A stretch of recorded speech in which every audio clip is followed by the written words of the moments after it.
Silakan duduk, tadi nggak kedengeran. Senang bisa bertemu dengan Bapak Ibu Saudara. Saya sebutnya GSJS Alam Sutra atau Jabodetabek. Jabodetabek. Makasih Pastor Michael dan Jessica yang mengundang saya dari tempat ini. Sorry. Saya tadi ngomongnya. Oh, Michael dan Jessica, Andrew dan Jessica. Mohon maaf. Tadi lagi ngedengerin suara musik, nggak apa-apa, teman-teman istirahat aja. Ini suara apa ya? Musik aman. Oke, udah makan malam semuanya? Kok puji Tuhan jawabnya belum makan? Belum makan, oke.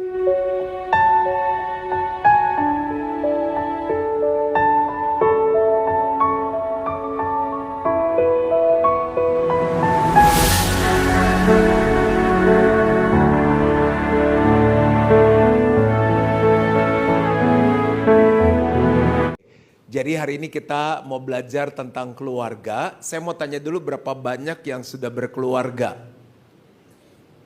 Wow, oke. Kita sampai jam berapa ya malam ini ya? Besok libur nggak? Enggak, kerja. Oke, kita jadi akan ada 40 menit belajar firman, lalu ada Q&A.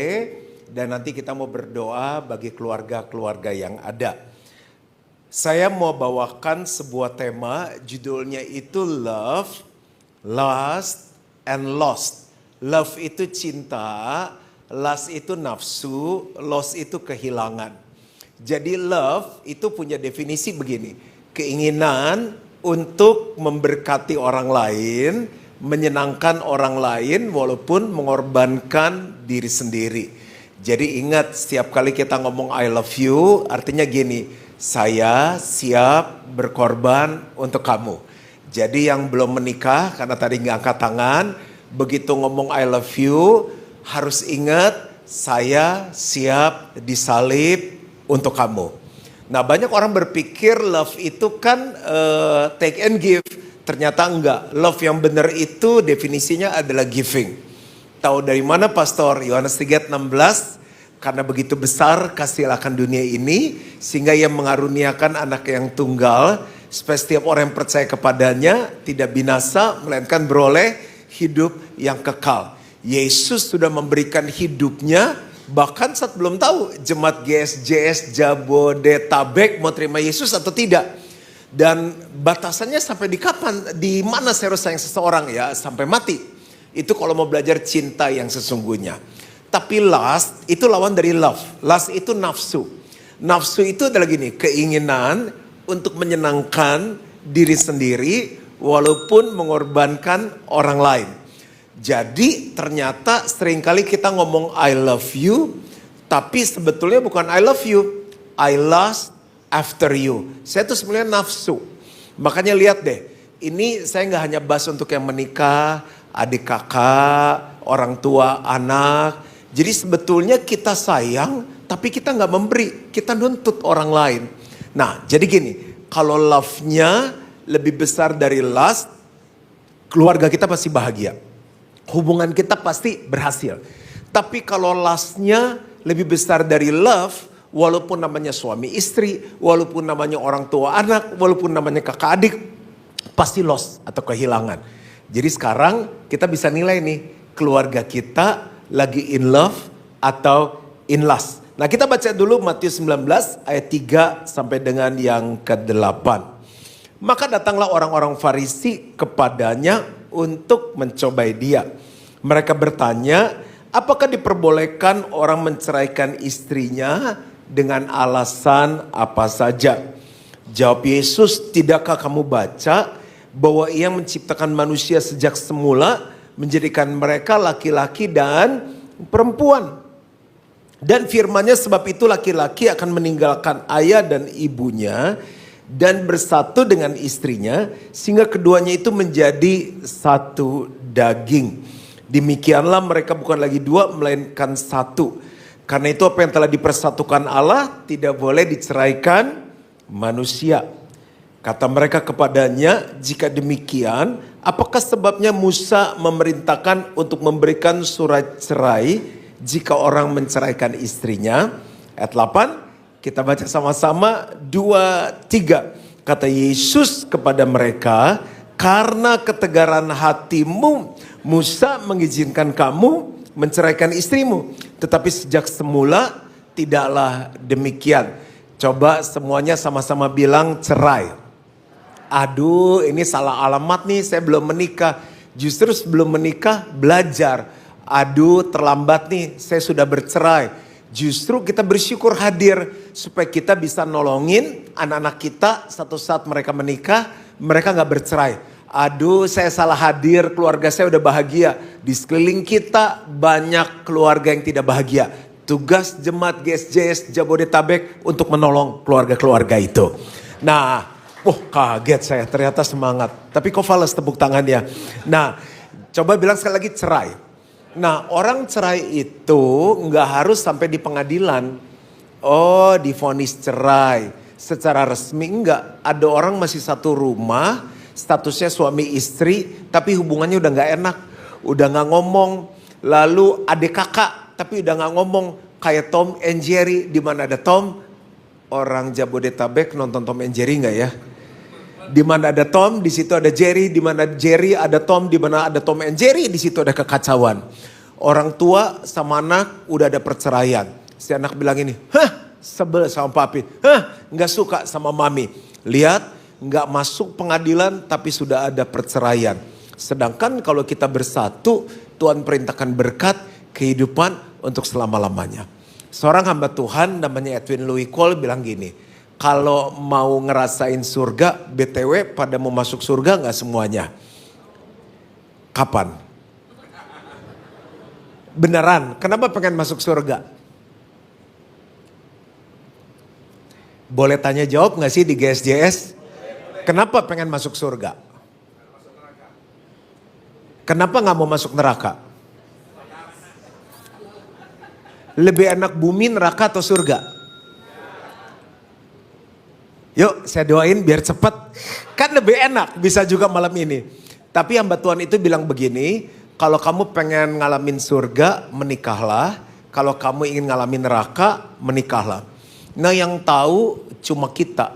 Di keluarga kita, hubungan dengan papa mama, adik kakak itu seperti surga atau seperti neraka. Nah kalau matinya lama, denger-denger Jabodetabek, nggak pakai Tangerang udaranya lebih bagus, bener gak sih? Umur lebih panjang. Kalau umur lebih panjang keluarga gak bahagia buat apa? Ternyata keluarga itu harus bersatu. Kenapa terjadi perceraian? Masalahnya di hati. Karena ketegaran hatimu, Musa mengizinkan kamu menceraikan istrimu, tetapi sejak semula tidaklah demikian. Hati itu yang mana sih? Coba saya tanya. Hati di mana? Di sini. Pastor Andrew dokter kan ya. Hati di mana dok? Lever hati. Tapi yang dimaksud hati ini yang mana? Nah kan bingung kan? Duh sakit banget hati saya. Kenapa yang dipukul di sini? Jadi gini. Manusia hidup terdiri dari roh, jiwa, dan tubuh. Ya, jiwa terdiri dari pikiran, perasaan, dan kehendak. Jadi kita ini manusia roh yang punya jiwa, punya pikiran, perasaan, kehendak, dan tinggal di dalam tubuh. Berarti karena ketegaran hatimu, kenapa sih kamu udah gak sama dia lagi? Dia terus menyakiti hatiku. Nah, jadi hati itu gabungan roh sama jiwa. Gabungan roh sama jiwa, tahu ya? Nah jadi hati itu hati-hati deh. Kita baca lagi satu ayat deh sebelum saya masuk ke khotbah. Markus 7 ayat 21 sampai 23. Sebab dari dalam, dari hati orang timbul segala pikiran jahat, percabulan, pencurian, pembunuhan, perzinahan, keserakahan, kejahatan, kelicikan, hawa nafsu, iri hati, hujat, kesombongan, kebebalan. Semua hal-hal jahat ini timbul dari dalam dan menajiskan orang termasuk pernikahan. Ada orang korupsi kan? Nggak mungkin orang bangun pagi dan bilang ini, selamat pagi Tangerang, aku mau korupsi ah. Dia mulai dari mana? Dari hati. Enak juga ya. Dia bisa makan apa aja, dia bisa beli apa aja, dia bisa pergi kemana dia mau. Sementara gua kerja, bos gue little angry, salary not up. Lalu dipikir gimana caranya bisa cepat kaya, dia korupsi. Timbul dari hati. Orang berzina, gimana bisa berzina? Kan kenajisan timbul dari hati. Mulai dari mana? Di hati dulu. Dipikirin, boleh juga nih, sweet. Sekarang saya mau tanya sama pria-pria. Pria-pria tolong jawab iya. Sudah menikah kan? Kristen kan? Kalau lihat cewek cantik gimana? Selain istri. Kok iya? Kan kalimat tanya sekarang sudah menikah, Kristen lihat wanita cantik gimana? Tengking. Dalam nama Yesus. Darah Yesus bari begini. Kita cukup menikmati dan bilang, wow cantik ya, dia ciptaan Tuhan, titik. Begitu kita, ya iyalah kan ciptaan Tuhan, masa AI, masa dari Korea. Itu kan untuk upgrade ke Korea. Nah berarti kita jaga hati kita, nggak boleh saya sudah punya istri, kalau saya pikirkan lebih dari itu hati saya terganggu, dari situ timbul perzinahan. Berarti lihat, korupsi dari hati, perzinahan dari hati. Siapa di sini pernah disakiti oleh perkataan seseorang? Angkat tangan. Ih, lu jelek banget. Wah, terus kan berantem kan. Terus berantem nangis, pokoknya you and I. Enggak kok, gue tadi cuma bercanda. Bener gak dia bercanda? Enggak. Karena apa yang dari mulut keluar dari hati. Orang udah begini, setan lu. Masa cuma bercanda? Kan gak mungkin. Dia kesel, hatinya marah, dia ngomong apa? Setan lu. Nah berarti apa yang keluar dari mulut, keluar dari hati. Ini masih bahas tentang perceraian, ngalami surga, neraka dalam pernikahan. Berarti kalau semuanya dari hati, kunci kan katanya ibadah pemulihan keluarga. Kuncinya satu, hatinya mesti dijaga. Mau ganteng, mau cantik, mau kurus, mau perutnya six pack, mau mirip bintang film Korea. Kalau gak jaga hati, pernikahan gak bisa bahagia. Ya tapi papa saya gak kayak Pastor Andrew. Mau ganti papa juga gak bisa. Dengar baik-baik, kita gak bisa pilih siapa papa kita. Kita gak bisa pilih warna kulit kita. Bayangin gak sih? Kalau rambut saya keriting, terus mata saya gede, udah gak cocok. Begini udah cocok, terus tinggalnya di pik. Nah, udah langsung ke khotbah. 3 hal aja, waktunya pendek, bagaimana supaya hati kita tidak menjadi tegar. Karena ketegaran hatimu masalah terjadi kan. Tapi kalau orang Tangerang tuh hatinya baik-baik gak sih? Lebih baik dari Jakarta? Pindah. Oke. Bagaimana supaya hati kita tidak tegar? Yang pertama menjaga hati. Karena kalau tegar gak dijaga, hati jadi keras. Hati itu kayak tanah. Kalau keras mau ditanamin apa aja gak bisa tumbuh. Mau dibaikin, mau segala gak bisa. Sudah keras. Amsal 4 ayat 23. Yuk baca sama-sama. 2, 3. Jagalah hatimu dengan segala kewaspadaan. Karena dari situlah terpancar kehidupan. Mau hubungan kita adik kakak, orang tua anak, suami istri ada kehidupan, kuncinya jaga hati. Kalau ada kehidupan mana bisa keras. Saya kasih perumpamaan. Ini toples bukan sulap, bukan sihir. Saya umpamakan ini hati kita. Hati kan seperti tanah. Makanya kalau hatinya ditanamin yang baik, dia tumbuh yang baik. Ditanamin yang jelek, benihnya tumbuhnya pohon yang jelek. Lalu ini adalah bagaimana kita menjaga hati kita. Karena hati seperti tanah, bisa dimasukin apa aja, kita jaga dong. Jangan dimasukin yang jelek-jelek. Oke, sekarang ini yang berikutnya. Sampai belakang kelihatan nggak? Oh, laut. Oke. Ini tanah kan? Ya. Jawablah iya. Daripada ada yang tidur. Ada kotoran-kotoran yang bisa membuat kita terluka sehingga hati kita bisa jadi keras. Dalam keluarga, adik kakak, orang tua anak, suami istri. Contoh tuduhan. Anak nggak naik kelas, yang disalahin siapa? Kok tetangga? Coba mikir dulu sebelum jawab. Anak nggak naik kelas, yang disalahin siapa? Istrinya kali, bukan mamanya, istrinya. Kamu tuh ngapain aja sih di rumah? Drakor terus ya, dratsin terus ya. Ngurus anak aja nggak becus, nggak naik kelas. Padahal dia lupa ada yang namanya bobot, bibit, bebet. Papanya juga dulu hampir dikeluarin, istri yang disalahin. Istri nuduh suami apa? Dasar playboy, masuk kotoran. Penghakiman. Hakim cukup satu, yaitu Tuhan dan yang ada di pengadilan. Jangan jadi hakim lagi. Menghakimi adalah memvonis. Mau contoh? Lu jorok ya, itu menghakimi baru numpain sekali, baru belecetin sekali. Keluarga kita punya kebutuhan. Di Indo tuh kalau nikah, dia nikah sama mamanya, sama papanya, sama adik-adiknya, sama keponakannya. Karena kemarin udah nolongin ponakannya mau sekolah, terus adiknya mau pindah rumah, terus papa kena katarak, BPJS belum keluar, mesti minta tolong. Suaminya bilang baik-baik, sayang kita lagi ada kebutuhan, mesti bayar konter rumah. Dasar pelit, sudah divonis menghakimi. Ini semua contoh di Jakarta, aku kan baru datang, hubungan kita harus baik. Tangerang mah gak ada ya, gak ada hakim, gak ada penuduh, hinaan. Pernah dihina? Seksnya payah dikatain, loyo. Terus ngatain ke si, gembrot, peot. Apa sih, kasih contoh dong hinaan-hinaan, aku kan gak jarang main daerah sini. Hinaan-hinaan Tangerang apa sih?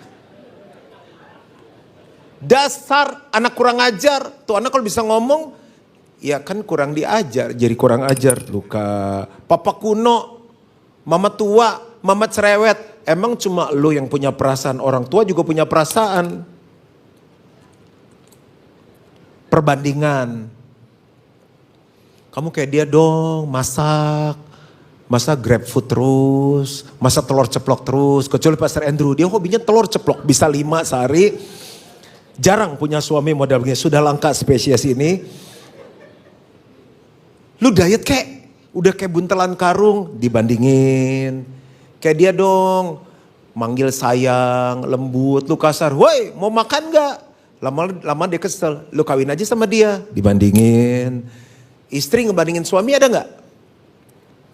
Pak, kapan punya rumah sendiri? Oke lah, itu namanya ungkapan hati. Kan pengen punya rumah sendiri. Pegel juga di Taman Mertua Indah. Pak, sebelah enak, udah jalan-jalan. Pak, sebelah mobilnya bagus, kebuka ke belakang. Rumah sebelah pindah kebuka ke sini. Itu mobil lebih mahal lagi. Akhirnya suaminya pulang beliin pickup Nima, gak ada pintu. Dibandingin. Anak-anak dibandingin, sedih gak? Tuh anak mama temennya nilainya 10 terus. Tuh anak mama udah jadi direktur, gajinya 75 juta. Lu bawa komisi pulang kagak, sakit. Orang udah nikah, jangan diurusin. Apalagi sih kotoran-kotoran itu udah dihina dibandingin amarah. Orang Tangerang darah tinggi gak?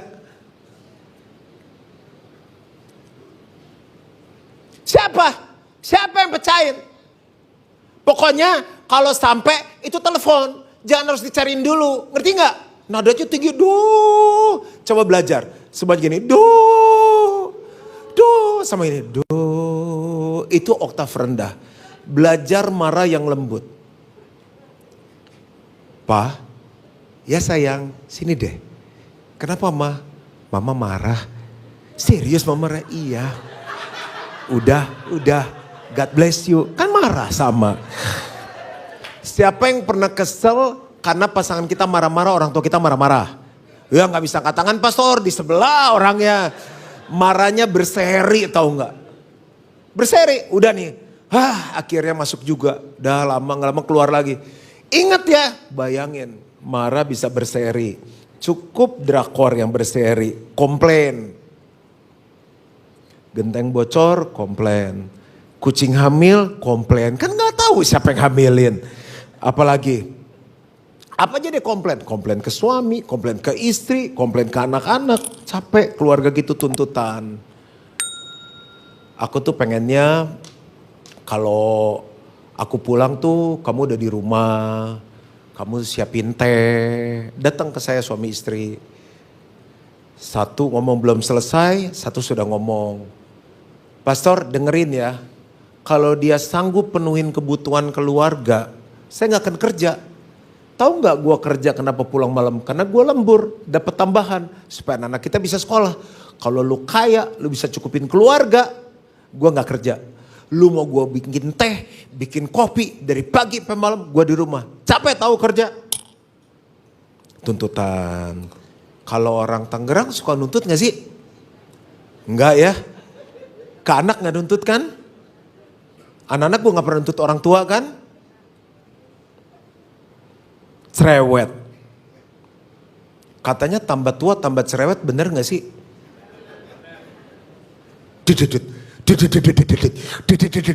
Sekuat-kuatnya suami pilihannya dua. Kalau gak makan dalam tinggal satu. Oke lu pakai senapan mesin, gue pakai granat.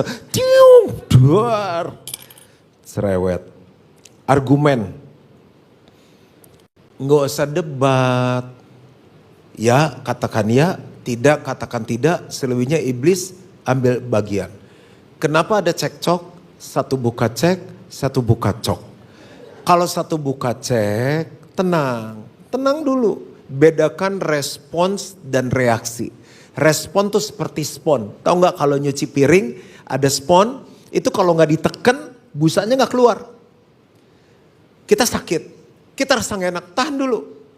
Sementara kita tahan sebelum bereaksi, mikir dulu. Aku anak raja. Anak raja responnya mesti benar. Kalau Yesus diginiin, Yesus jawab apa ya? Kalau aku begini tambah parah nggak ya? Di hati kita mulai tambah kesel nih, nggak pernah berhenti. Dia buka cek. Ingat pepatah ini, yang waras ngalah. Bilang sama sebelahnya, yang waras ngalah. Pasti berhenti. Makanya kalau orang berantem kan katanya apa? Gila lu ya. Terus orang gila kita jawab, lu gila berdua. Mendingan yang waras ngalah. Yang orang waras katakan amin. Ini masih ada 70 kotoran ya. Kita pilih beberapa lagi. Egois. Tahu gak kenapa keluarga ribut? Karena egois. Saya gak minta banyak kok. Saya mintanya cuma ini. Masih minta kan? Egois. I love you. Cinta adalah keinginan untuk memberkati orang lain walaupun mengorbankan diri sendiri. Yesus gak minta apa-apa dari kita. Memang waktu Yesus mati 2000 tahun lalu di kayu salib sudah yakin Pastor Andrew mau bertobat terima Yesus? Kan belum tentu, tapi dia mati. Tapi sampai kapan Pak berubahnya Pak? Gak kuat Pak, goblok. Kalau ngatain istri kita goblok, Bapak juga goblok. Karena Bapak yang milih istri kan gak dijodohin. Dari semua cewek yang ada di Tangerang Bapak milih si ibu dulu jadi istri kan. Terus ngatain goblok. Berarti si goblok milih si goblok. Dua-dua. Ini belum bahas khotbah ya, baru contoh aja. Bagaimana hati jadi keras tuh gak langsung jadi keras. Tiba-tiba Pak, saya pulang istri saya udah gak di rumah. Tiba-tiba Pak, anak saya kabur. Itu karena kotoran yang bertubi-tubi. Egois. Kebohongan. Siapa yang di sini sering dibohongin? Yang bohongin aku dong, udah lama gak bohongin aku. Kita main bohong-bohongan yuk. Terus kan kita ditipu 1 miliar dibohongin. Kamu kapan bohongin aku lagi? Masih banyak nih duitnya, ayo. Kan gak ada. Sakit gak dibohongin? Sakit. Anak-anak sering bohongin orang tua gak? Kok dapat 4? Wah, puji Tuhan Pi. Teman-teman aku 3, 2,5, ada yang bego banget 0. Udah goblok, bohong lagi. Terus kecuekan. Bayangin bensin udah naik, kecap udah naik, padahal duitnya ada. Uang bulanan 1 juta dari zaman penjajahan gak pernah naik sampai sekarang. Cueknya minta dia gak peduli, pokoknya cukupin 1 juta. Suami kan punya kebutuhan. Istri udah ya ma, dicuekin terus. Capek lah, sakit kepala lah, anjing hamil lah. Kebodohan. Ada yang bodoh gak? Jangan sekali-kali ngomongin pasangan kita goblok. Kita dua udah jadi satu, bukan begini. Dua jadi satu. Makanya kita mesti terus belajar. Boleh tepuk tangan untuk kita dulu gak nih? Bayangin orang lagi pada tiduran di rumah nih belajar tentang keluarga. Ini orang-orang yang luar biasa pinter. Mau upgrade. Munafik, kemunafikan. Udah saya tinggal dikit lagi. Munafik muka nabi, pikiran kotor. Orang munafik tuh yang di mulut beda. Yang di hati beda. Tindakannya beda. Kesel banget ngadepin orang kayak begitu. Pak, katanya orang-orang kemarin ketemu di restoran sama cewek ya. Orang-orang lu percayain begitu. Bisa kayak malaikat. Setan padahal. Kasar. Orang Tangerang kasar atau lembut? Serius? Coba ngomong shalomnya gimana? Shalom itu lemah gemulai. Udah bohong. Kasar itu bukan hanya lewat perkataan, tindakan, tapi kadang sikap kita. Dia diem sih, tapi tatapannya tuh kayak pengen nganggep orang tuh rendah. Itu melukai hati, melukai anak-anak, melukai orang tua. Ke orang tua gini, gak ada papa mama, gak ada kamu. Dan berikutnya disfungsi. Namanya suami, namanya papa, kumisnya segede gagang handphone, tapi gak berfungsi sebagai suami. Nggak menjadi imam, nggak menjadi nabi, nggak menjadi raja. Imam itu membawa istri dan anak kepada Tuhan. Kita harus doain mereka. Nabi itu membawa Tuhan kepada istri dan anak. Kita harus bagian firman. Firman itu nilai kebenaran. Kalau bukan kita yang ngasih nilai, anak itu kayak kertas putih polos. Yang ngasih nilai siapa? YouTube, TikTok, Instagram, sekolahan sama teman-temannya. Apa yang terjadi? Pacaran. Belum nikah udah hubungan seks. Udah hamil di luar nikah. Akhirnya nge-vape. Akhirnya hidup bebas. Akhirnya gak mau ibadah. Semua marah-marah. Kurang ajar ya. Mau jadi apa nanti kalau udah gede? Kan gak dididik. Di hati dia, kapan gue pernah dididik? Dia suami tapi tidak berfungsi sebagai suami. Dia papa tapi tidak berfungsi sebagai papa. Yang ketiga sebagai raja. Raja itu, nah ini saya suka nih pastor. Wah, nyuruh-nyuruh kan, pijit. Itu raja di film. Raja yang benar adalah Yesus. Dia datang untuk melayani. Suami tuh sering-sering ngomong gini sama istri. Sayang, gimana? Ada yang aku bisa bantu? Ke anak, anak-anak gimana? Papi bisa bantu apa? Itu. Amin lah, bagus sekali ini khotbah saya. Khotbah saya pertama di Tangerang nih. Ngancem barusan gak boleh, pendeta gak boleh ngancem ya. Udah ya contohnya udah gue pengen pulang selamat, baru pertama jangan galak-galak dulu. Ntar udah kedua, ketiga baru boleh marah-marah. Nih, dijaga, hati dijaga. Amin lah. Ya dijaga. Jadi biar hati gak tegar mesti dijaga. Hati-hati kita.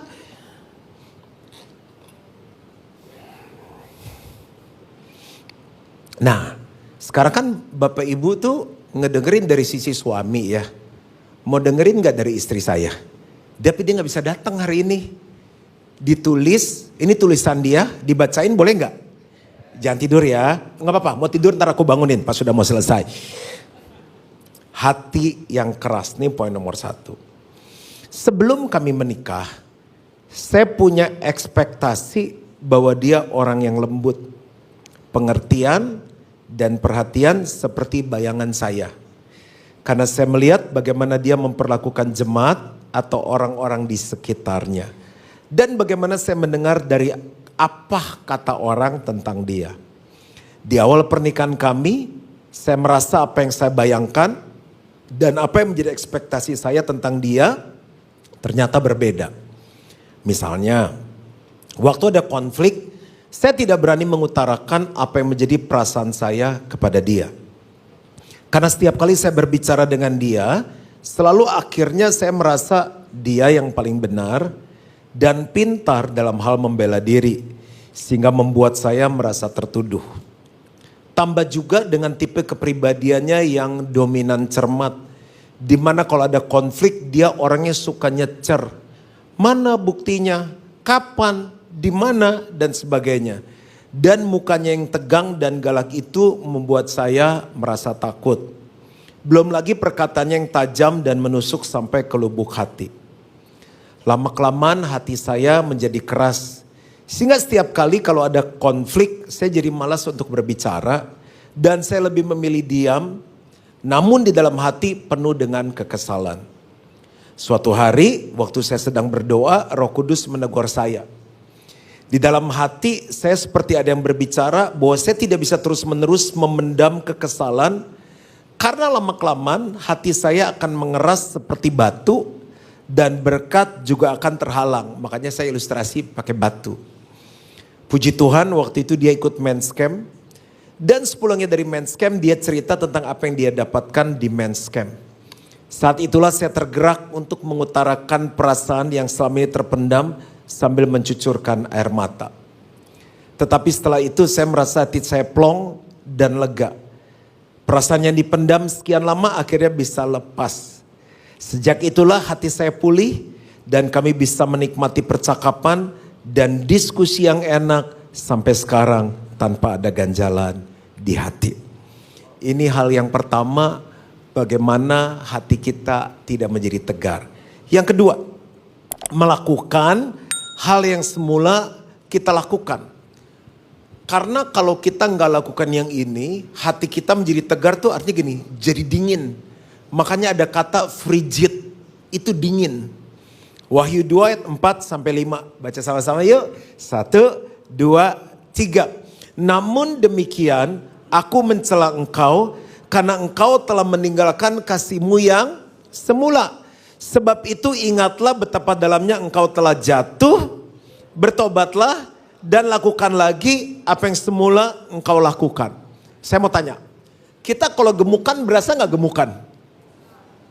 Kurusan berasa gak? Tinggian? Gak mungkin. Bapak Ibu masih ingat gak pertama kali awal jatuh cinta? Seneng banget liatin dia. Lagi kuliah, dari balik teh botol, dari warung liatin dia. Dia pergi, kita lewat rumahnya, lihat genteng rumahnya udah seneng. Teleponan sampai lama banget. Kamu lagi ngapain? Kamu lagi ngapain? Dimakan sama apa? Sama tempe. Tempenya bacem atau goreng? Pakai sambal enggak? Ih, pakai rawit enak. Terus tahunya? Terus habis enggak makanannya? Bahas tempe dan tahu 12 menit. Sekarang kalau teman, ya, kenapa? Ya, oke, plak. Tut. Woi, gua belum selesai. Kita mulai berasa hubungan kita beda. Dulu kalau sama kita, nang ning, nggak tau Tangerang tahu lagu ini, nang ning, anak mama, imut. Sekarang lihat anak kita bisa benci.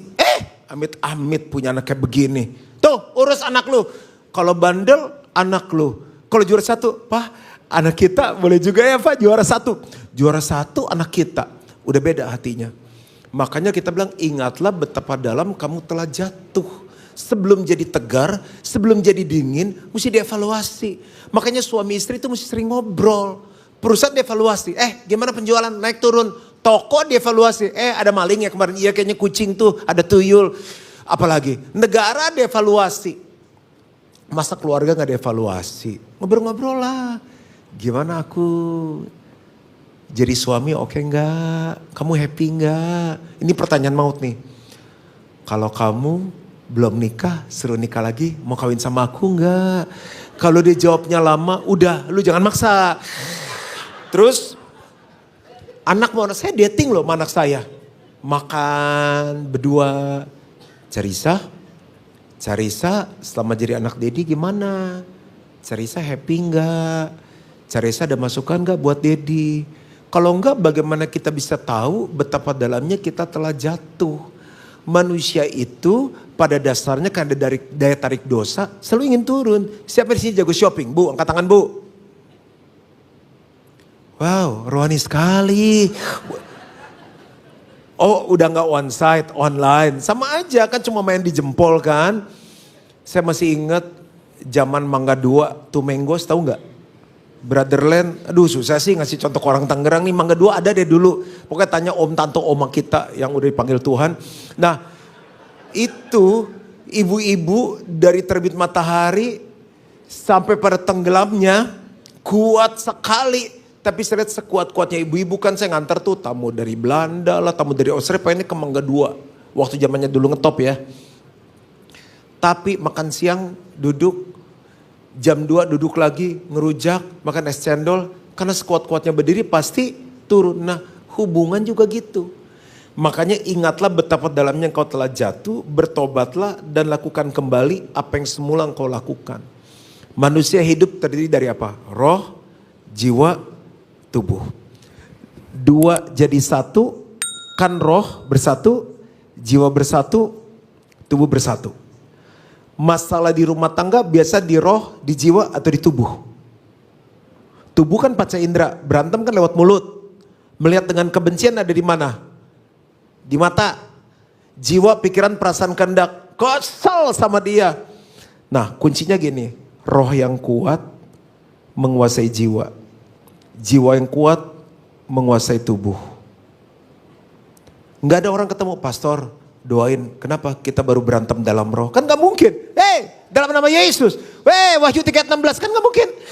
Jadi lakukan semula apa yang kamu dulu lakukan. Yang pertama persekutuan roh, doa bareng. Tidak ada satu hari pun kemungkinan malam ini saya skip. Kenapa? Pulang anak saya udah tidur kan. Istri saya sudah tidur. Tapi saya baru pulang dari Eropa karena tugas. Tapi waktu di sana beda jam, kita tetap video call doa. Karena waktu kita doa bareng, sharing firman bareng, itu menyatukan roh. Hubungan gak dingin lagi. Ayo, kapan terakhir suami istri doa bareng? Kapan sekeluarga mesbah keluarga? Tiap hari saya lakukan itu. Nah kalau rohnya udah bersatu, jiwanya pasti bersatu. Karena roh yang kuat menguasai jiwa. Jiwa gimana caranya? Diskusi, tanya menurut kamu gimana, kalau aku ganti mobil gimana, ada yang bagus nih, kalau aku transaksi lagi gimana, gitu. Dan terakhir tubuh, perlu waktu bersama. Kemarin April anniversary kita pergi bareng, nggak pernah absen. Mulai dari duitnya, budgetnya sedikit, pergi ke Bogor, nyetir, di pinggir jalan, beli roti unyil, beli ngohyang Bogor, rujak penganten, asinan Bogor, ketawa-ketawa kayak pacaran dulu. Anak udah gede-gede, kebanyakan ikut film. Ini bukan film, Alkitab bilang, lakukan kembali apa yang semula engkau lakukan. Olahraga bareng. Dengerin musik bareng, musik yang dulu kita putar waktu pacaran. Makan berdua bareng, tanpa anak. Ngomongin cuma you and I. Gak ada ngomongin kerjaan, gak ada ngomongin pelayanan. Naik sepeda bareng, ajarin dia naik sepeda. Sampai bisa naik sepeda bareng. Sampai saking asik ngobrol berdua, jatuh bareng, kesakitan bareng, ketawa bareng, dorong sepeda bareng. Sampai pulang ke rumah. Disitulah hati yang dingin jadi panas. Dan saya semangat sendiri, nggak ada amin. Tepuk tangannya yang keren gitu, tunjukkan bahwa Jabodetabek tuh keren. Dan yang terakhir saya selesai di sini, nggak berasa ya udah 40 menit, asik banget nih jemaatnya. Baru dipuji sih barusan, terima kasih ke, amin ke. Yang ketiga adalah memperbesar kapasitas hati. Kenapa hati jadi tegar? Karena kalau semakin sakit hatinya jadi kecil, males. Udah malas ngomong sama dia. Udah ntar juga ribut lagi. Ntar gini juga gini. Lama-lama hatinya kecil. Nah kalau tegar itu hati jadi kecil. Caranya gimana? Mesti diperbesar. Matius 5 ayat 7 dan saya selesai di sini. Yuk baca sama-sama 2, 3. Berbahagialah orang yang murah hatinya karena mereka akan beroleh kemurahan. Murah hati itu salah satunya apa? Bukan hanya memberi tapi mengampuni. Alkitab bilang 70 kali 7 kali. Berarti dalam satu hari 2 menit sekali orangnya sama, kasusnya sama. Siapa tuh? Keluarga kita.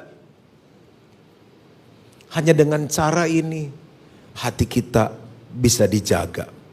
Nah, murah hati saya hanya bahas 2 hal dan saya selesai. Yang pertama lewat pengampunan. Apa yang kamu lepaskan di bumi, dilepaskan di surga.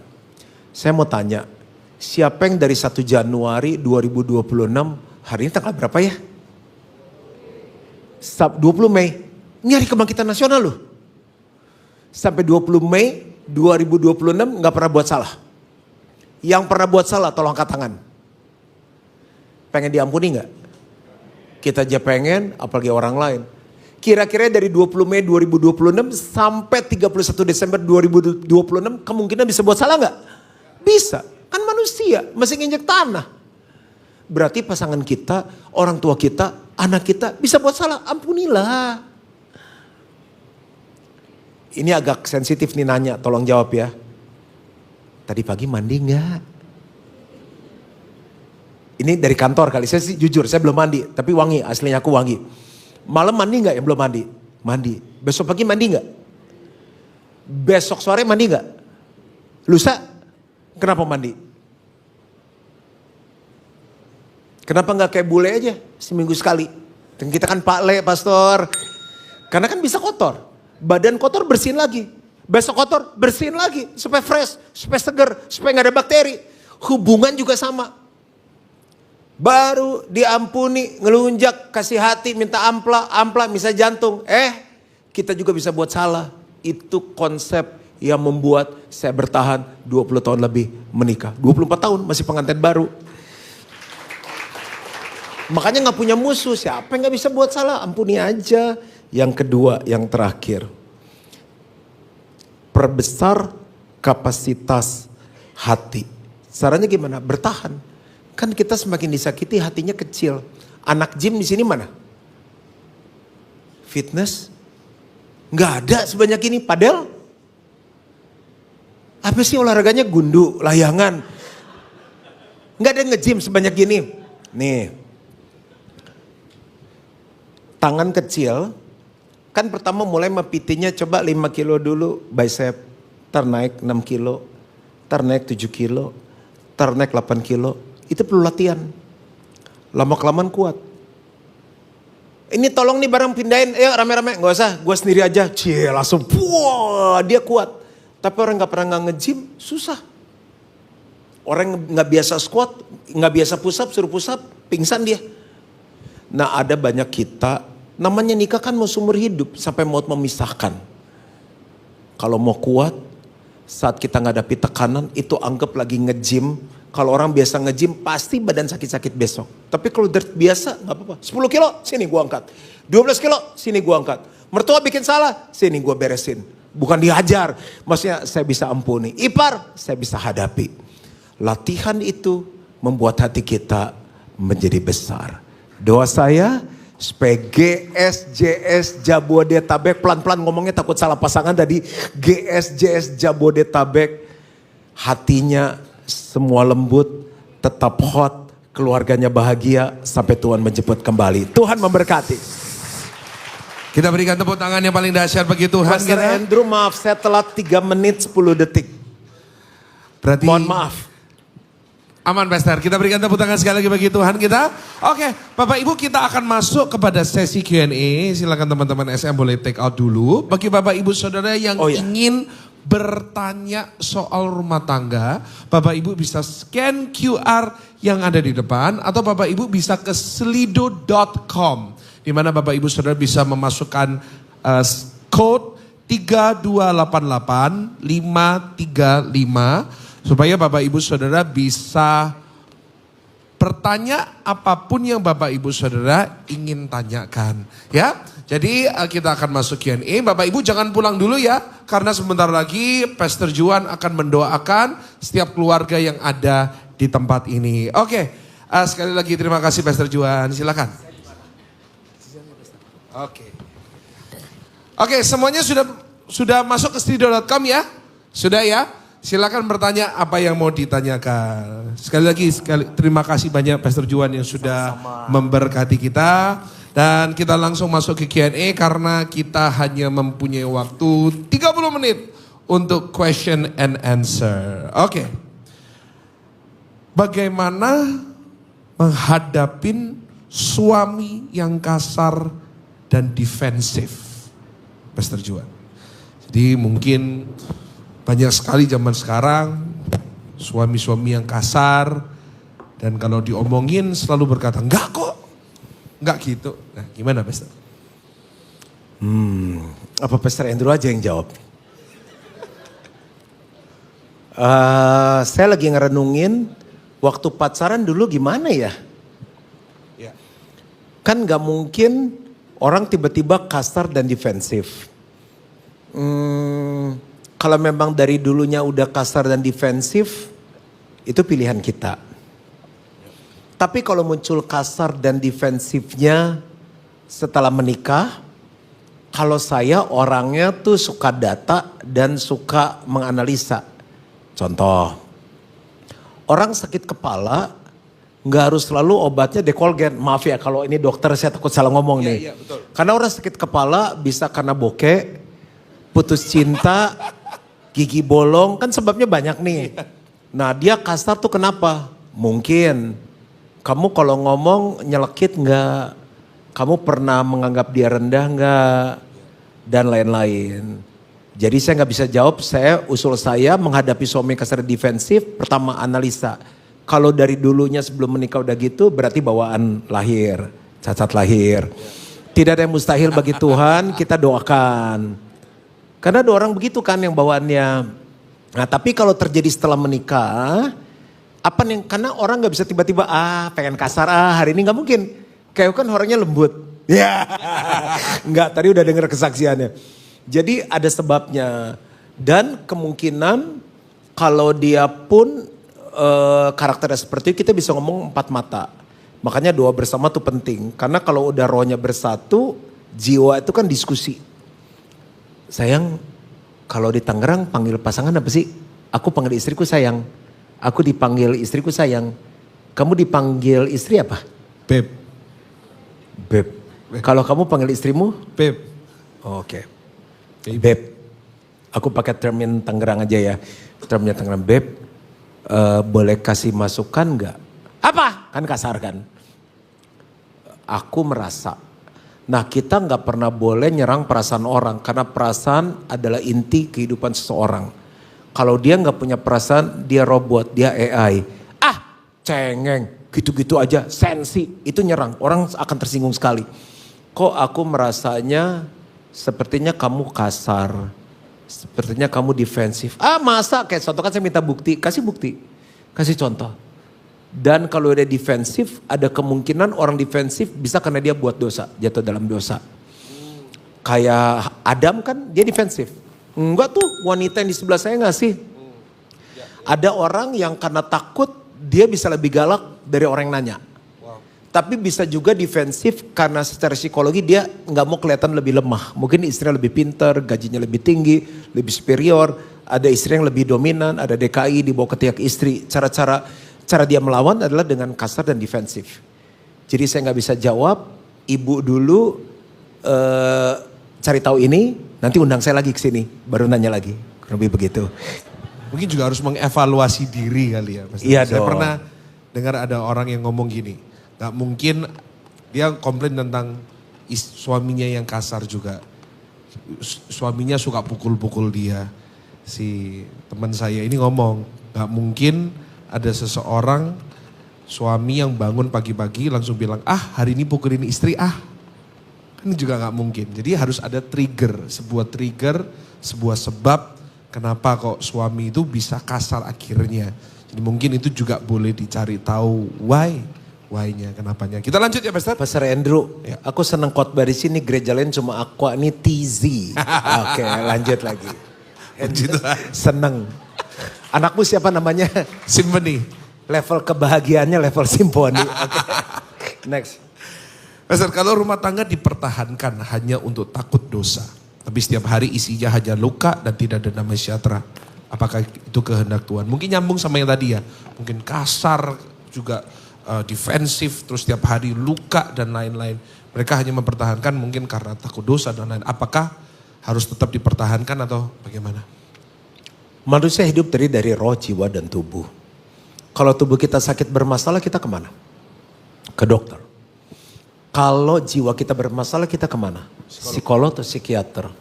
Berarti kita deteksi masalah rumah tangga itu karena apa? Pasti salah satunya karena masalah rohani. Karena kalau orang dewasa, ciri orang dewasa apa? Dia menghasilkan buah. Kamu dewasa, kamu punya istri, kamu bisa menghasilkan simfoni. Ciri orang dewasa yang kedua, dia bisa bereaksi dengan benar dalam segala keadaan. Masalah terjadi karena salah satu pihak ada yang sudah mau menyerah atau salah bereaksi. Berarti kemungkinan itu masalah rohani. Kecuali dia kawin sama orang gila. Atau dia kawin sama orang sakit. Kan sakit ada obatnya sembuh. Masa saya nggak tahan pernikahan, kenapa dia sakit nggak sembuh-sembuh? Nggak mungkin, ada obatnya. Berarti masalah roh. Kalau masalah rohani, usul saya mintalah bantuan dengan gembalamu. Jangan lari ke papa mama, ingat kamu udah negara sendiri. Jangan lari ke mertua. Karena waktu kita ke mertua, ke orang tua, kita ceritakan kejelekan pasangan. Kita sudah mendiskreditkan dia. Tapi kalau pasangan kita pulih, nama pasangan sudah kadung jelek di mata orang tua atau mertua. Ya, tempat yang paling aman adalah kepada gembala. Kalau di kami ada komunitas sel, ketua selnya nolongin dulu. Menurut saya tidak ada masalah yang terlalu besar yang tidak bisa diselesaikan oleh Tuhan. Saya mengembalakan dari umur 19 tahun. Itu PDP saya pertama. GBI Gilgal ada mulai dari 31 tahun yang lalu. Dan masalah keluarga selama ada satu yang bertahan bisa selesai. Tapi kalau dua-dua menyerah kan kita juga gak bisa nolong. Semangat, bertahan. Makanya malam ini diadakan kelas ini. Bagaimana dengan KDRT? Dengan apa? KDRT, kekerasan dalam rumah tangga. KDRT, biasanya jarang yang istri menganiaya suami. Biasanya suami. Oke. Kalau menurut saya dipanggil dulu. Saya pernah datang, suaminya itu badannya tinggi gede, lebih tinggi dari Pastor Andrew. Berotot, muscle. Istri saya bilang, kamu ditonjok sama dia sih mati. Saya bilang, saya gak takut karena saya punya Tuhan. Ya. Saya lihat matanya. Saya bilang laki-laki kuat gak mukul istri. Wow.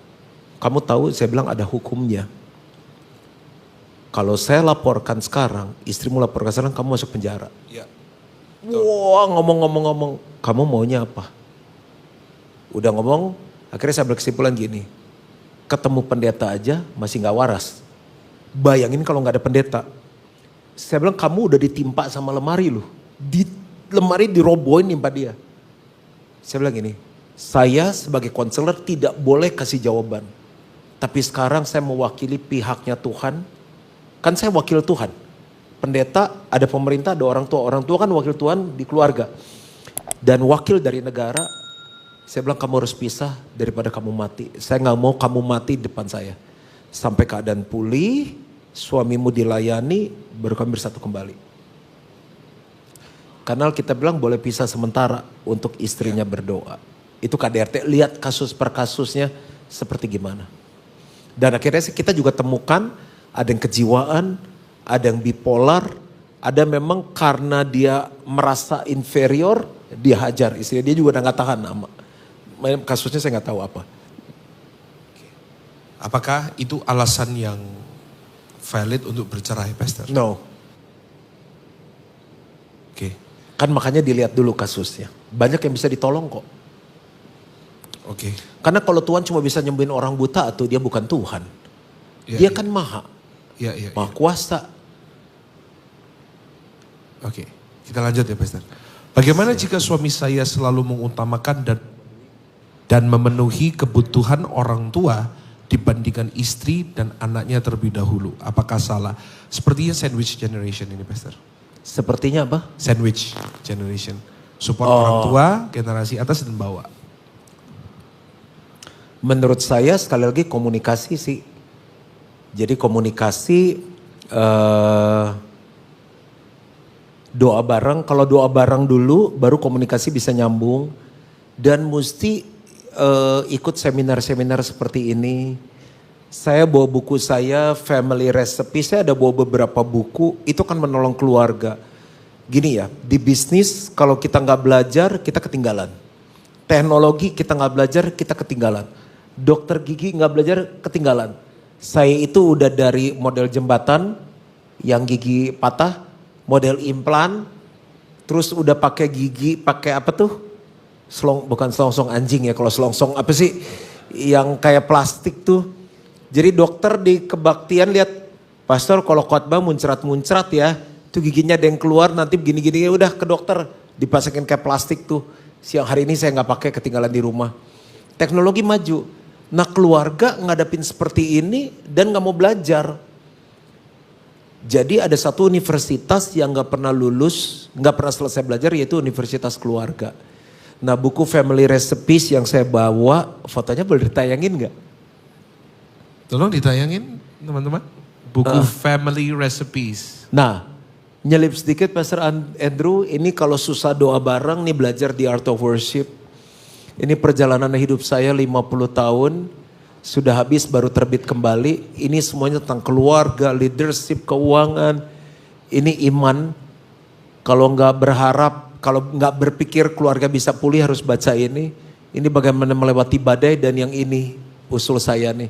Ini semuanya nih hubungan adik kakak, suami istri, keuangan. Mana ya? Family Recipes satu lagi? Harusnya ada. Percayalah, ada di sini. Nah ini, oh ini videonya gak apa-apa fotonya. Jadi nanti suami istri, anak bisa baca, ada workshopnya, bisa isi. Semuanya dalam bahasa sehari-hari, itu akan menolong. Dan ikut seminar seperti ini dan ngomong. Karena seringkali kalau udah dimatiin aja karena gak ada suaranya. Jadi seringkali keluarga tuh aneh kalau suami istri yang ngomong, tahu apa kamu? Ya. Tapi kalau belajar sama-sama di sini, oh yang benar gini, ikut dalam sel, ada orang lain yang bersaksi dan juga misalnya baca buku, oh iya benar begini gitu. Oke. Pastor, ini ada sebuah pertanyaan mungkin dari orang tua untuk anaknya. Bagaimana cara didik anak di tengah LGBTQ? Kan kita nggak bisa menghakimi mereka. Atau mungkin saya lebih mendefinisikannya, bagaimana jika anak kita ternyata LGBTQ. Nah mungkin itu lebih parah lagi ya mungkin kali ya Pastor ya. Masih menikmati Bapak Ibu. Capek kerja dari pagi. Parenting. Prinsip parenting sederhana.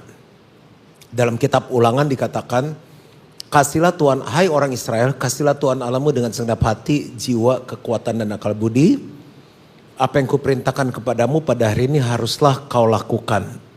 Haruslah engkau mengajarkannya kepada anak-anakmu pada waktu dia berbaring, pada waktu dia bangun, pada waktu engkau duduk makan, pada waktu engkau duduk ada dalam perjalanan, tuliskanlah dalam tiang-tiang loh di pintu rumahmu dan sebagainya. Intinya parenting adalah gini, orang tua jadi contoh menjalani hidup seperti gimana. Bagi saya dengan mudah saya bisa membesarkan Carissa karena saya dapat contoh bagaimana papa saya membesarkan saya. Dengan mudah saya bisa menjadi suami bagi istri saya karena saya lihat contoh dia selama saya tinggal di rumah. Saya bisa belajar tepat waktu karena papa saya. Acara jam 7, jam 4 saya udah sampai Alam Sutra. Karena saya tahu Alam Sutra jam segini tuh macetnya minta ampun. Jadi saya udah duduk di dekat sini 3 menit dari sini, dari restoran Itali. Dan saya bikin meeting saya di sini. Karena saya tahu apa artinya tepat waktu. Itu berarti saya menghormati Pastor Andrew dan GSJS Jabodetabek. Jadi bagaimana mendidik anak LGBTQ. Kita selama kita kan Adam dan Hawa nih, bukan Adam dan Andrew. Nah, itu aman, tapi kita harus kasih nilai yang tadi saya bilang mesbah keluarga tiap hari. Jadi mereka kayak kertas putih, kita yang kasih nilai atau orang lain yang kasih nilai. Satu. Kalau sudah jadi LGBTQ, kita konseling. Saya sampai belajar ke Singapura, belajar ke Taiwan, belajar dengan orang Amerika, pendeta ini LGBTQ, tapi dia sembuh dan punya anak 4. Di gereja kita sembuh. Jadi kita cari tahu sebabnya. Karena pergaulan, karena kepahitan sama papa, kepahitan sama mama, dan lain-lain. Karena kami melayani, ada harapan di dalam Tuhan. Wow, tepuk tangan. Jadi masih possible untuk sembuh, jadi di counseling. Ya bagi siapapun yang bertanya, jawabannya di counseling, dilayani, didoakan Pastor ya. Makanya dengan si papa berfungsi jadi imam, nabi dan raja di rumah, itu menutup pintu sangat kecil untuk anak kita menjadi LGBTQ. Karena dia gak akan mencari figur pria dari pria lain, dia sudah temukan di rumah, dia penuh. Wow, thank you. Kita lanjut Pastor ya. Bagaimana menghadapi suami yang NPD? Mungkin ada yang gak tahu NPD itu apa. NPD itu Narcissistic Personality Disorder. Ya. Dan sepertinya banyak banget Pastor zaman sekarang. Langkah pertama, ibu-ibu bisa coba ChatGPT, Cloud, or Gemini. NPD suamimu seperti apa? Dikategorize dulu karena ada banyak jenis NPD. Yang kedua, bagaimana kita menghadapinya? Karena sekarang psikolog dan psikiater penuh. Karena masalah terbesar itu mental health-nya lagi naik. Nah beberapa yang kami layani terjadi perubahan. Simple, karena kita free. Kalau ada yang langganan, nebeng lah sama temennya. Kan bayar paling murah berapa? 50-75 ribu. Itu kita bisa jadi psikolog. Dan ada sumbernya, dia ngambilnya dari mana. Hadapi itu dulu. Yang kedua, bawa dia dekat ke Tuhan. Lalu doa sama-sama. Dan dalam doa pribadi kita bawakan. Karena Tuhan yang sanggup merubah. Karena NPD di jiwa. Tadi saya ulang-ulang berapa kali, roh yang kuat mempengaruhi jiwa. Jadi bisa sembuh itu. Lalu kalau dia mau terbuka, pergi sama-sama ke psikolog, psikiater, itu lebih cepat. Karena NPD itu ada beberapa macam dan ada range-nya. Di skala berapa NPD-nya. NPD kan muncul belum lama. Dulu mana ada orang tahu NPD. Dan apakah kita yakin benar dia NPD? Dari dulu kan mental illness sudah ada. Kita suka ngatain, gila lu ya. Monyong lu, setan lu. Kita udah ngatain orang gila dari dulu. Bener banyak yang gila sekarang. Tapi menjawab ya Pastor Andrew ya. Iya. Jadi dengan hal yang simple, karena masalah roh diselesaikan dengan roh, jiwa dengan jiwa, tapi ada jiwa yang kena masalah roh. Kadang NPD itu mereka gak sadar Pastor. Ya makanya kita yang sadar, kita cari tahu bagaimana tolongin mereka. Kadang tambah marah kalau diajak ke konselor, gua gak ada apa-apa. Ya makanya itu saya kasih di alternatif terakhir. Oke. Kita lanjut, Makanya menikah itu menerima dia sebagai satu-satunya suami dan istri. Baik dalam keadaan sakit, sehat, susah, senang, miskin, kaya. Dan dalam keadaan apapun juga sampai maut memisahkan kita. Kita asal ngomong tanpa mikir. Asal memisahkan. Ini menyambung kepada pertanyaan berikutnya. Nah ini agak berat mungkin bagi istrinya. Suami berselingkuh berkali-kali sampai hamil. Saya berusaha mengampuni tapi hal tersebut berdampak pada hubungan suami istri karena saya menjadi frigid, jijik kepadanya. Haruskah saya bertahan? Iya.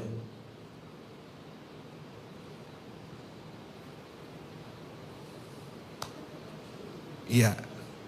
Jawaban simpel, iya Pastor ya. Jadi makanya tadi kan khotbah hari ini. Kenapa Musa memberikan surat cerai? Karena kekerasan hati mulah maka Musa memberikan surat cerai. Tapi sejak semula tidaklah demikian.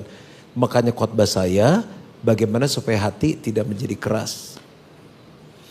Makanya menurut saya mencegah lebih bagus daripada mengobati. Dengan sengaja kami buat kelas pernikahan reguler.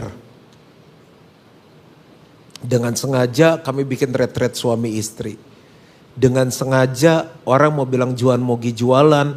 Mendingan Bapak Ibu Saudara beli buku ini. Baca dengan sengaja kasih ke anak-anak kita. Masih pacaran Pastor dari muda. Karena cinta itu kan kita nggak tahu turun dari mata ke hati, dompet ke kantong atau gimana. Suruh baca buku ini, pelajarin supaya itu mencegah. Makanya banyak orang setelah sakit baru ngobatin. Karena saya pendeta doain orang sakit, makanya tiap hari saya olahraga. Sebisa mungkin. Dan saya cek darah setahun 2 kali. Saya jaga banget. Aman, Pastor? Aman. HbA1c saya, gula rata-rata 3 bulan di bawah normal. Wow. Jadi saya olahraga, visceral set saya 1 digit, semuanya bagus. Bagaimana sama dengan pernikahan. Jadi analoginya jangan ada apa-apa dulu baru ini.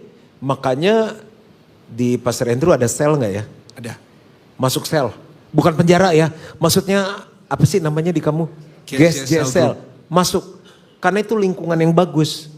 Ah kita orang baik perlu apa? Setan kan seperti pencuri ya. Masa ada orang gini ke rumah Pastor Andrew, malam nih rencana di rumah nggak? Kenapa saya rencana mau maling? Kan orang selingkuh kadang-kadang nggak tahu namanya setan lewat ya nggak. Tapi kalau komunitasnya menjaga kan dia aman.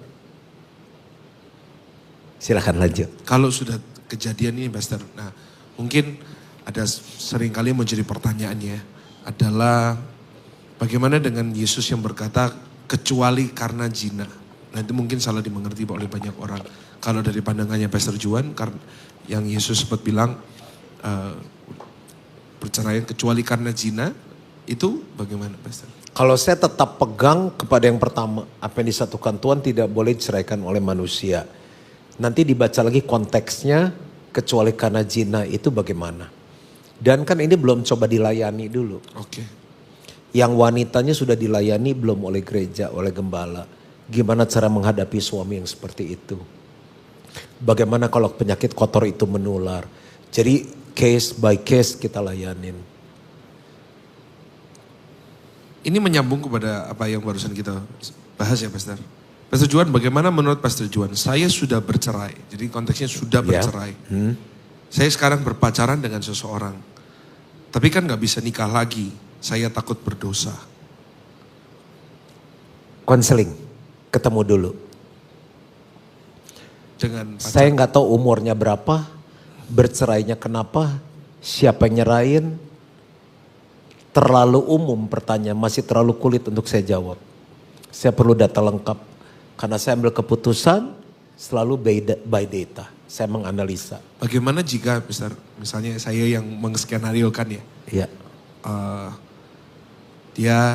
Dia yang menceraikan, usianya bawah 50. Lalu apa lagi Pastor yang dibutuhkan? Apa? Yang dibutuhkan apa lagi? Enggak tahu. Ya, apa ya? Di bawah 50, dia yang menceraikan,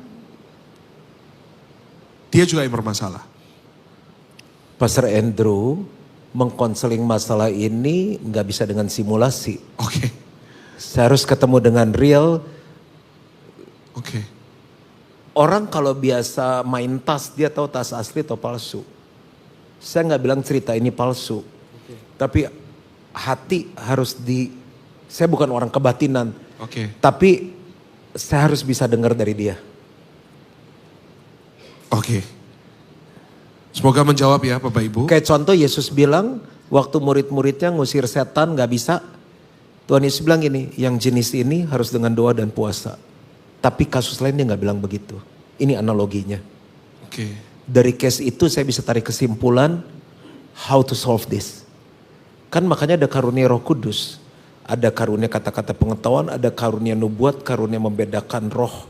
Membedakan roh. Waktu saya mendengar langsung, saya digest, saya doa.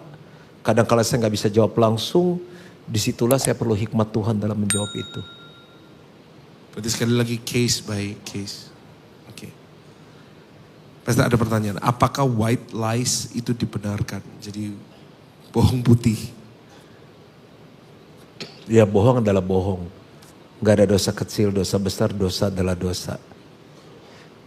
Pastor Andrew Mau ditipu 1 juta atau 1 miliar? Lebih sakit yang mana? Lebih sakit 1 miliar. Lebih sakitnya 1 miliar. Tapi mau ditipu 1 juta? Enggak juga. Kalau ditipu 1 juta 100 kali, Ya, sama aja. Sama aja. Dosa adalah dosa. Dosa bukan kelemahan. Oke. Siap, semoga menjawab ya. Pastor, bagaimana menghadapi suami yang mempunyai kebiasaan lihat pornografi dan perselingkuhan secara virtual? Kita nggak bisa apa-apa. Ibu-ibu cuma bisa doakan. Makanya di kami buat namanya Camp Pria Sejati. Camp Pria Sejati itu hanya pria dan kita ngomong man to man. Banyak orang yang lepas di situ. Oke. Kita bikin juga encounter namanya, di situ ada pelepasan, ada baptisan Roh Kudus. Karena kalau orang udah diikat, dia nggak bisa lepas sendiri. Perlu ada orang lain yang menolong, mendoakan pelepasan. Dan orang itu harus dibaptis oleh Roh Kudus. Karena Roh Kudus memberi kuasa untuk dia bisa hidup benar. Germo aja di kita bertobat kok. Jadi bisa kalau cuma terikat pornografi. Karena Yesus datang untuk membebaskan yang terikat, termasuk keterikatan apapun. Mau judi, pornografi, perzinahan, bisa. Tapi kalau pertanyaan istri bagaimana menghadapi, makanya kenapa kita perlu gereja. Karena nggak bisa setiap kita menyelesaikan masalah sendiri. Dan gereja perlu membuat program yang menolong orang deal dengan masalah-masalah itu. Jadi di kita ada pertemuan khusus pria. Karena kalau cewek, semua cowok juga gitu. Siapa bilang? Mau nggak saya kasih tahu gini? Satu wanita genit, semua wanita genit. Satu wanita mata keranjang, semua mata keranjang. Sorry ya. Satu laki-laki playboy, semua playboy. Terima nggak? Oh kok lemah jawabannya ini ya. Nggak gitu. Nah berarti apakah satu laki-laki terikat pornografi semua terikat? Nggak gitu. Nah karena dia mainannya di lingkungan itu, dia memberikan asumsi kesimpulan seperti itu. Makanya perlu ada pertemuan khusus pria-pria di mana kita ngomong man to man. Penting sekali. Siap. Disitulah gereja berfungsi. Gereja siap mengadakan? Amin ya, segera kita akan adakan. Pastor, pertanyaan terakhir ya, ini 2 menit terakhir. Ini mungkin ada satu pertanyaan. Atau mungkin ada yang satu pertanyaan secara onsite. Bapak Ibu bisa bertanya sebagai pertanyaan terakhir setelah satu pertanyaan ini. Kalau enggak, kita akan segera akhiri. Saya mohon pemain musik untuk boleh standby. Dan kita akan segera mendoakan bagi pasangan-pasangan yang ada pada malam hari ini. Halo Pastor, saya dulu punya masalah dengan orang tua. Sekarang saya sudah tidak benci, tapi hati saya masih tawar. Gimana supaya hati saya bisa lembut dan mengasihi lagi? Menurut saya, segala sesuatu itu perlu latihan. Kayak tadi saya cerita fitness. Nggak bisa langsung angkat beban 50 kilo. Mulai dari 2 kilo, 4 kilo. Mengasihi itu kayak contoh, saya dulu pernah sakit. Dokter mendiagnosa saya leukemia. Saya sudah koma itu 3 bulan. Umur 10 tahun. Dan HB darah saya sudah tinggal 4. Udah bleeding. Darah sampai transfusinya tuh orang ngantri, kalau enggak saya mati.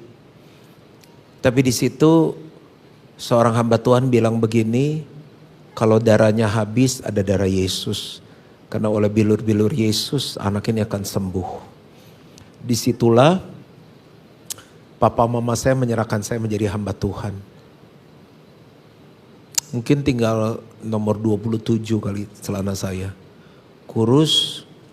Nah di situ butuh waktu untuk saya belajar duduk, belajar jalan. 3 bulan saya koma.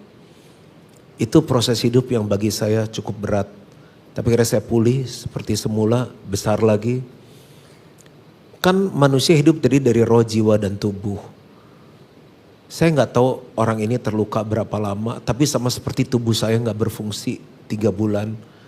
Untuk saya bisa pulih jadi manusia, belajar jalan itu terapinya cukup lama. Jadi nggak apa-apa, yang penting step by step, pasti bisa pulih. The same analogi. Jadi practice. Aku boleh kasih pesan penutup nggak? Ya. Saya 31 tahun menggembalakan di GB Gilgal. Masalah terbanyak pernikahan. Makanya di kita mau nikah itu 1 tahun prosesnya. Marah-marah. Lebih gampang masuk surga dari kawin di Gilgal. Dah gereja lain. Ya gak bisa apa-apa. Kalau saya bilang ya udah gereja lain. Tambah ngamuk kan. Ya saya senyum aja. Usul saya. Kalau mau keluarga bahagia, tolong bikin kelas pranikah yang bagus. Youth-nya hari apa di sini? Kalau youth-nya hari Sabtu, tapi di Tangerang belum ada. Nah, tujuan. Bapak Ibu bawa anak-anakmu kalau belum ada youth ke gereja. Kalau ada youth, bawalah ke youth. Di situ harus diajarkan nilai-nilai pacaran, nilai-nilai hubungan. Karena kalau udah lewat, kan usia emas anak sampai 8. Kalau 8 tahun kita gak mesbah keluarga, ngajarin tentang kasih, kekudusan. Di bawah 8 tahun itu semua dianggap kebenaran. Setelah itu kita harus jadi teman. Sampai umur 17 tahun. Setelah itu kita sifatnya hanya bisa memberi masukan kepada anak. Tapi setelah itu, kayak anak saya ini kan mau 18 tahun. Kita udah gak bisa tahu dia jatuh cinta sama siapa. Begitu salah jatuh cinta, selesai loh. Nah makanya gereja harus ngajarin anak-anak kita.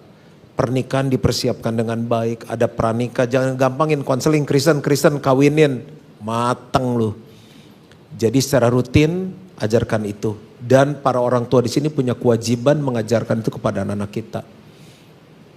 Buku ini dibeli Family Recipe, buku Be Fun, Be Real, Be You, itu saya ngajarin gimana saya ketemu pacar saya, gimana saya kekudusan, jaga kekudusan.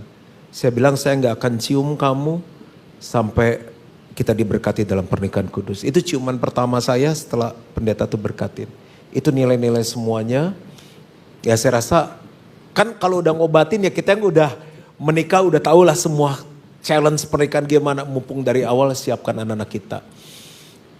Katanya kata-kata terakhir kok panjang ya. Satu lagi. Sekarang kita nyari duit buat siapa? Istri, anak, keluarga. Uang kita banyak. Beli rumah yang enak di Alam Sutra, di mana BSD, apa tuh Gading Serpong lah segala macam. Terus kalau kita lihat anak-anak kita keluarannya berantakan, buat apa? Cukup sampai di kita, generasi di bawah kita, keluarga mereka wajib berbahagia. Amin. Amin. Tuhan berkati. Kita berikan tepuk tangan buat Tuhan kita yang luar biasa. Pastor Juan boleh mendoakan. Ayo kunci G aja deh. Yuk kita sama-sama berdiri. Saya mau doa bagi Bapak Ibu Saudara. Semua baik, semua baik. Apa yang telah kau perbuat di dalam hidupku. Semua baik, sungguh teramat baik. Kau jadikan hidupku berarti. Yang percaya katakan semua baik.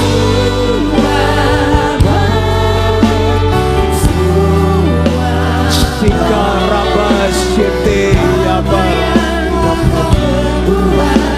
di dalam hidupku.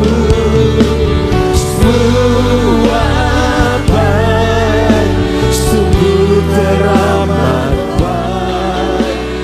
Kau jadikan hidupku berarti. Bersama keluargaku melayani Tuhan. Bersatu selamanya mengasihi Engkau. Tiada yang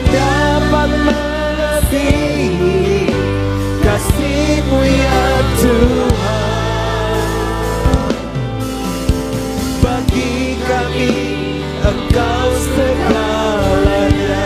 Bersama keluargaku, bersama keluargaku melayani Tuhan. Amin. Bersatu selamanya mengasihi Engkau. Tiada yang dapat melebihi kasih-Mu ya Tuhan.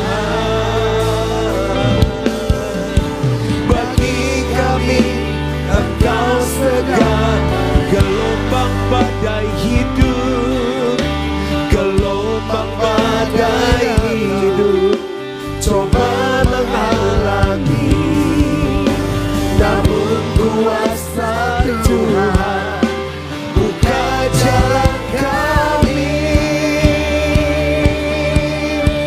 Bersama keluargaku melayani Tuhan. Amin. Bersatu selamanya mengasihi Engkau.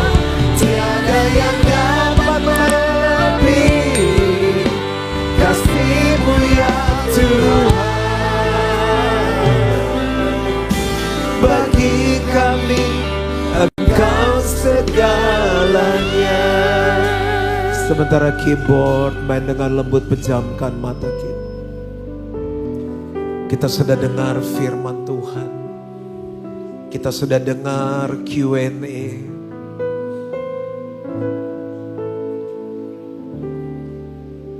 Tidak ada yang terlalu sulit bagi Tuhan. Bahkan mujizat pertama yang Dia lakukan adalah mujizat pernikahan. Dia rubah air yang tawar jadi anggur yang manis. 24 tahun mau masuk 25 tahun pernikahan kami. Saya bisa belajar, tadi dengar sendiri ada 3 kesaksian semula istriku, karena waktu saya cuma bacain 1 tadi. Pendeta loh suaminya. Kok saya bisa berubah? Karena saya ada di gereja yang benar. Bapak ibu ada di gereja yang benar. Punya gembala, pengen ngajarin kita keluarga, itu udah satu modal. Tapi saya lihat contoh teladan papa mama saya.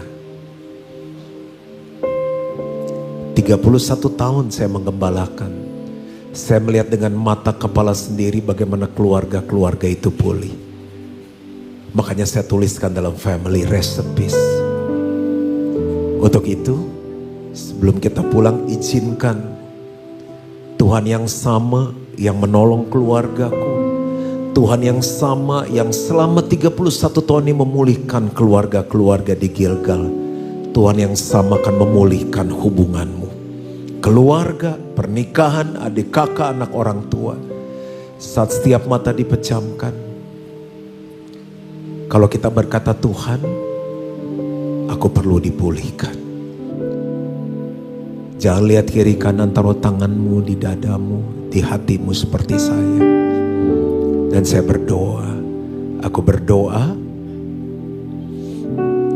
Tuhan malam ini setiap kepahitan, setiap kekecewaan, setiap kemarahan, setiap luka, setiap trauma yang ada di hati mereka, yang tersimpan dalam memori pikiran mereka, aku cabut keluar di dalam nama Yesus.